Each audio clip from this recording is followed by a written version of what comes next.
What's up, man? Not a lot. How are you? I'm doing good. Thanks to you playing those songs. I'm really good. So was this just kind of, I want to start off asking you the question everyone's going to ask you or has already. Like, why now? Was it just like the 15-year thing or? I have been doing a lot of interviews about doing this album, and I've been trying to come up with a succinct, coherent reason as to why I'm doing it, why I'm doing it now, why I haven't done it before, and I don't really know. To be totally honest. So it just came to you one day, like, you know what, I'm going to just do these songs? I guess, I mean, it didn't even come to me. I just started working on it, you know? Okay. And then, I mean, the first thing that happened was doing the pledge campaign to get the money. And it was such a massive success with the fans that it really, like, kind of turned it into, you know, somewhat of a rocket ship ride, whereas before it wasn't just me ambling into the studio playing the tune. You know? Yeah. I mean, what are the songs? I mean, it is, what, 15 years, right? Something like that. Give or take? I mean, like, and I told you, like, you know, in between filming these, like, they hold up really damn good. Thank you. I mean, they Thank you really very do. much. I mean, I just, you know, I remember listening to the album on I commuted to the city, and I was just, like, playing the shit out of that album constantly. And it's one of those records that never kind of left, but at the same time, like, your solo stuff's really fucking good also. Thank you very much. So let me just blow a lot of smoke your way before I ask a question. No, but the interesting thing that I find with you, and like a lot of artists who kind of come from a band past or whatever, you're kind of running from it a little bit, right? Like, because you want to spend all these years kind of as your own artist. If you want to continue to be a vital artist, creating vital work at all parts of your life, there's an extent to which you have to disappoint people. And so I was just very adamant about playing the music I've written in this century, and you know, I am so grateful to have an audience that you know, not just because of my obstinacy, listens to the new stuff. And if I'm getting emails of people that are like, so you're not going to play 27 Jennifers on this tour? No, sorry, you know. So that it's you know, it's a problem I will have no matter what I'm playing. But I think I would not. I think the experience of really reinterpreting these songs, really doing something different with them, is deeply enriched by the fact that I have an audience that's used to me, you know, throwing them curveballs. So, I mean, it would be a very different experience without the audience that I have. What about for you? Like, just, you know, going back to the studio and reworking these songs that you've, you know, lived with for so long, but, you know, maybe they're not on heavy rotation in your mind anyway.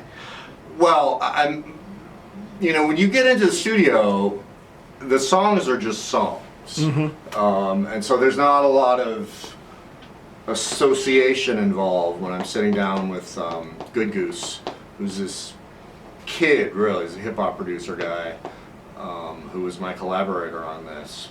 And Catherine Popper plays the upright bass, and really it's the three of us that made the album.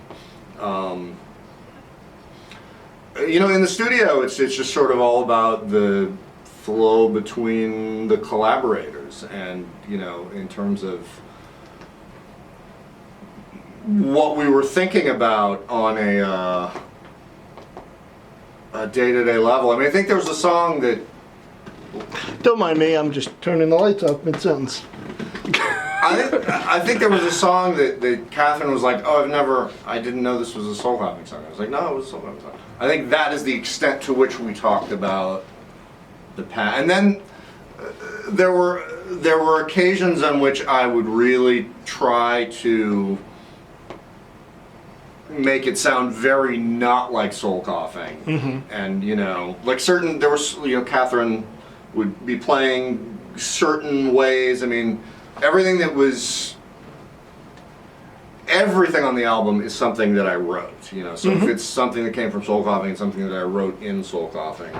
And if it's something that was a product of the band's process, I wrote something new for it. Excuse me. And there was a certain extent to which I had to really sort of pick out the references. And so there were a couple occasions where it's like, don't accent that note, Catherine, or, let's use a different kind of snare goose. But they were very subtle moves. And other than that, we just thought about making a dope record. So yeah. Let me ask you. I mean, now that you've covered your own material, like, do you have any plans to do a cover album maybe down the? Obviously, you're probably going to do the next album be originals, I would think. Well, my previous album was a covers. Oh, was it? So let me rewind and do my homework. We'll cut that out, or we'll leave it in it's amateur hour. Well, talk to me about the next album. I mean, are you looking ahead at all? I mean, I know that you just are, promoting this now. In terms of, what my view of the next thing is, I mean, I'm just trying to keep writing, I write guitar parts every day.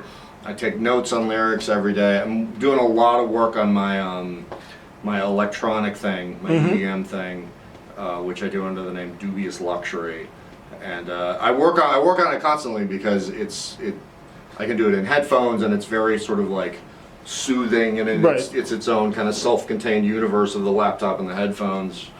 But I mean, other than that, sort of the major decisions tend to happen by default, as I think they do for everybody in life, and I slowly learn as I get older to not make decisions to like sort of do the next right thing that's standing in front of me, hopefully continue to do that, and just sort of take it dare I say one day at a time. Yeah. I mean, you have any plans to write another book?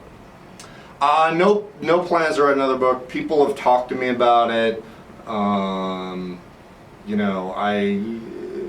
have ideas for fiction, and I'm reticent to jump into fiction because it's like everybody that I know that has been doing it for 30 years, and I just feel a little awkward sort of jumping in and saying, "Hey, I just started doing this 2 days ago. And here's a novel." But I mean, at the same time,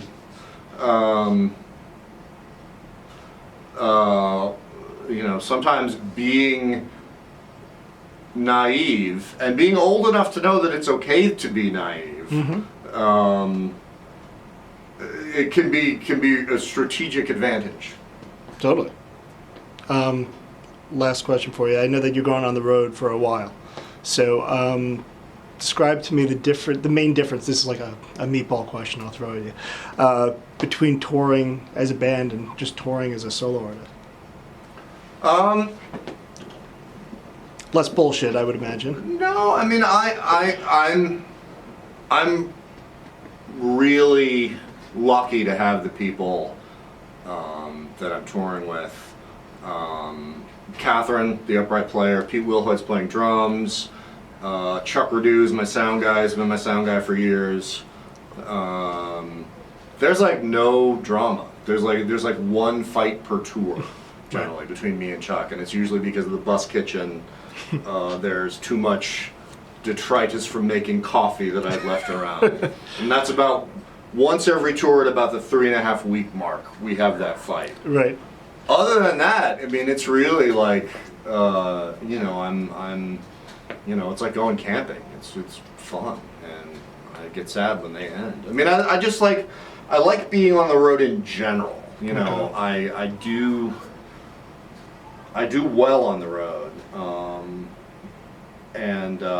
I just sort of, you get your sea legs after a while. And I've been doing this for like 20 years, so I have well-developed sea legs. But it wasn't always, a fun time on the road, though.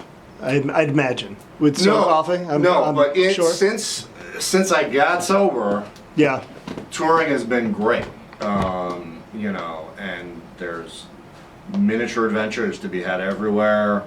You know, I've accumulated more knowledge about the places I'm going to than I ever did before I got sober, you know, because I was just interested in like getting wasted after the Right. show, you know. Right. Now I know where the restaurants are in every city and the neighborhoods that I like, you know, so it's a much more, it's a very broad experience of seeing the world now, whereas before it was this very sort of small, dark container. Right. And all a blur, I'd imagine. Yeah. Yeah. Yeah. Cool. Well, gee, we're going out on a really shitty note, but thank you for coming in. Well, thank you very much. Awesome. Thanks. All right.